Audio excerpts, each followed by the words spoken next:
शिवसेना ठाकरे गटाकडून माजी मंत्री बबनराव घोलप यांचे सुपुत्र माजी आमदार योगेश घोलप यांना देवळाली मतदारसंघातून उमेदवारी देण्यात आली आहे। उमेदवारी जाहीर होताच योगेश घोलप यांनी प्रचारात आघाडी घेतली। ठिकठिकाणी फटाक्यांची आतषबाजी करत महिलांनी औक्षण करून त्यांना विजयासाठी शुभेच्छा दिल्या जातात। तसेच विविध संघटनांकडून उमेदवार योगेश घोलप यांना पाठिंबा मिळतोय। मतदारसंघातील तरुणांना रोजगार, मतदारसंघाच्या विकासासाठी योगेश घोलप हे कटिबद्ध असल्याचं पाहायला मिळतंय।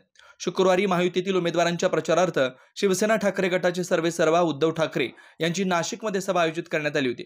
आणि म्हणून एकच सांगतो की हे जे एक नातं आपलं निर्माण झालेलं आहे, काही जण माझ्यावरती टीका करतात, हे आणि यांचं कुटुंब हो आहेच, मी माझ्या कुटुंबाची जबाबदारी घेतलेलीच आहे आणि हे माझं कुटुंब आहे, हेच तर माझं कुटुंब आहे। जसं कोरोनाच्या काळामध्ये माझे कुटुंब माझी जबाबदारी म्हणून मी पुढे आलो होतो आणि तुम्ही सगळं माझं ऐकत होतात, मग हेच तर माझं कुटुंब आहे। मी कोरोनाच्या काळात सुद्धा जबाबदारी घेतली होती, आज पण घेतले आणि उद्या पण घेणार आहे। पण कुटुंबाचं म्हटल्यानंतर जे मी तेव्हा तुम्हाला सांगत होतो कोरोनाच्या काळात ते सगळं तुम्ही ऐकलं।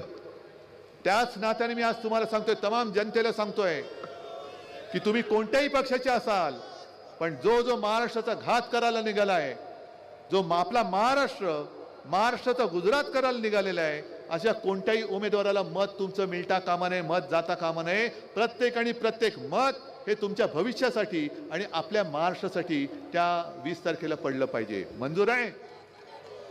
सगळे जरा हात वर करून सांगताय।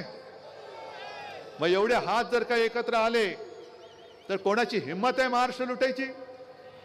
बस मग या हाताने येत्या 20 तारखेला हे पवित्र काम तुम्हाला करावंच लागेल। आणि आपली निशाणी काय? मशाल। जिथे जिथे मशाल असेल तिथे मशाल, हाताचा पंजा असेल तिकडे हाताचा पंजा, आणि जिथे तुतारी असेल तिकडे तुतारी। धन्यवाद। जय हिंद, जय महाराष्ट्र। या सभेमुळे नम्रता, योग्यता, सहनशीलता याचं साम्य आणि विकास कामाचा ध्यास घेतलेले योगेश घोलप यांच्या रूपानं शिवसेनेची मशाल पेटणार असल्याचं बोललं जात आहे। 9 न्यूज महाराष्ट्र ब्युरो।